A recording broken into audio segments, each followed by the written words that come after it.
সরল সুদ কষা চ্যাপ্টার থেকে এই ধরনের এমসিকিউ প্রশ্নের ক্ষেত্রে খুব সহজে অঙ্কগুলো করতে হলে কিভাবে করবে তোমরা দেখো। কোনো মূলধন 10 বছরের দ্বিগুণ হলে বার্ষিক সরল সুদের হার জিজ্ঞেস করেছে।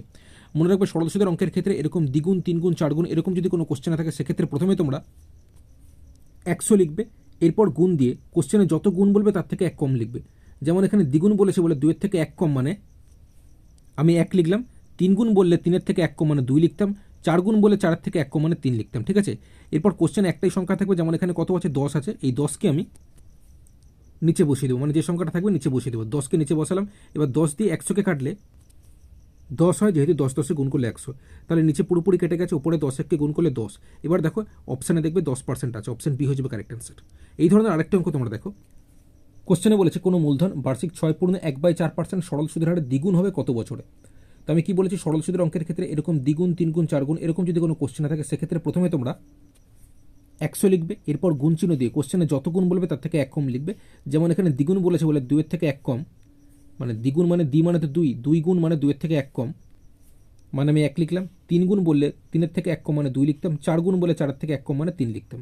এরপর কোশ্চেনে একটাই সংখ্যা থাকবে, যেমন এখানে দেখতে পাচ্ছি 6/1/4 আছে, তো এই 6/1/4 মানে 6 4 24, তার সাথে 1 যোগ মানে উপরে থাকছে 25, নিচে থাকছে 4, মানে 25/4 হয়, কিন্তু এই 4টা আমি একদম উপরে লিখতে পারি, মানে 4টা উপরে চলে যায়। সেই হিসেবে কাটাকুটি যদি করি 25 দিয়ে 100কে কাটলে কত হবে, 4 হবে। এবার দেখো 4 4 গুণ করলে কত হচ্ছে, 16 বছর হচ্ছে। 16 বছর দেখো অপশানে তোমরা দেখতে পাবে, অপশান সি কারেক্ট অ্যান্সার হবে। ঠিক আছে, আচ্ছা এই ধরনের আরেকটি কোশ্চেন তোমরা দেখো। কোনো মূলধন একটা নির্দিষ্ট সরল সুদের হারে 20 বছরের দ্বিগুণ হয়, একই সরল সুদের হারে ওই মূলধন 3 গুণ হবে কত বছরে। তো এখানে দেখো প্রথমে দ্বিগুণ বলেছে, পরে এখানে 3 গুণ বলেছে, তাই দুবার এখানে করতে হবে। ঠিক আছে, আগের অঙ্কগুলোতে একবার এরকম দ্বিগুণ ছিল, এখানে দুবার আছে। একবার প্রথমে এখানে দ্বিগুণ বলেছে কোশ্চেনে, তারপরে আবার 3 গুণ বলেছে। তো প্রথম লাইন থেকে কি পাচ্ছে সেটা আমরা দেখবো আগে। তো সেক্ষেত্রে আমি তোমাদের বলেছি সরল সুদের অঙ্কের ক্ষেত্রে কোশ্চেন এরকম দ্বিগুণ, 3 গুণ, 4 গুণ এরকম যদি কোনো কোশ্চেনে থাকে সেক্ষেত্রে প্রথমে তোমরা 100 লিখবে, এরপর গুণ দিয়ে কোশ্চেন এখানে প্রথম লাইনে কি বলেছে, দ্বিগুণ, দ্বিগুণ মানে 2, তাই তো 2 গুণ বলেছে, তো 2 এর থেকে 1 কম মানে আমি 1 লিখলাম।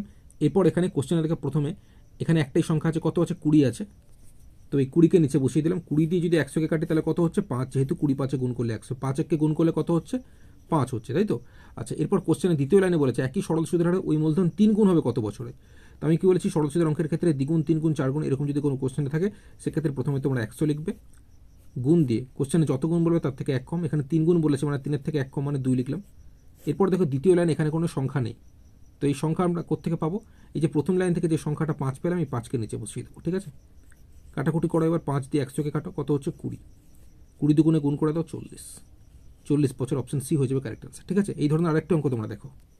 কোশ্চেনে বলেছে এখানে কোনো মূলধন সরল সুদে 20 বছরের দ্বিগুণ হলে একই সরল সুদের হারে ওই মূলধন 4 গুণ হবে কত বছরে। ঠিক আছে, তো এখানে দেখো কোশ্চেনে প্রথমে এখানে দ্বিগুণ বলেছে, পরে এখানে 4 গুণ বলেছে, তো ঠিক আগের অঙ্কটার মতোই করবো। আমি কি বলেছি, সরল সুদের অঙ্কের ক্ষেত্রে এরকম দ্বিগুণ, 3 গুণ, 4 গুণ এরকম যদি কোনো কোশ্চেনে থাকে সেক্ষেত্রে প্রথমে তোমরা 100 লিখবে, এরপর গুণ চিহ্ন দিয়ে কোশ্চেনে যত গুণ বলবে তার থেকে 1 কম লিখবে। যেমন এখানে দ্বিগুণ বলেছে, দ্বিগুণ মানে 2 গুণ, তো 2 এর থেকে 1 কম মানে কত লিখবো, 1 লিখবো। বাই দিয়ে কোশ্চেনে একটাই সংখ্যা থাকবে, যেমন এখানে কত আছে 20 আছে, 20কে নিচে লিখলাম। ঠিক আছে, কাটাকুটি করলে দেখো 20 দিয়ে 100কে কাটলে কত হচ্ছে 5 হচ্ছে, তাহলে 5 1কে গুণ করলে 5, তাহলে প্রথম লাইন থেকে একটা সংখ্যা আমরা কত পেলাম, 5 পেলাম।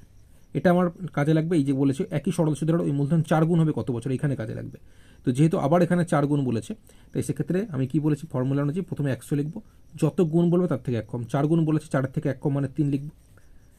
এবার একটাই সংখ্যা যেটা এখানে দ্বিতীয় লাইনে নেই, সেটা আমরা প্রথম লাইন থেকে যে 5 পেয়েছিলাম সেই 5কে এখানে নিচে বসিয়ে দেবো। কাটাকুটি করে 5 দিয়ে 100কে কাটলে কত হবে 20, যেহেতু 5 20 গুণ করলে 100। এবার দেখো 20 3 গুণ করলে কত হবে 60, তো 60 বছর, অপশন ডি হয়ে যাবে কারেক্ট অ্যান্সার। ঠিক আছে।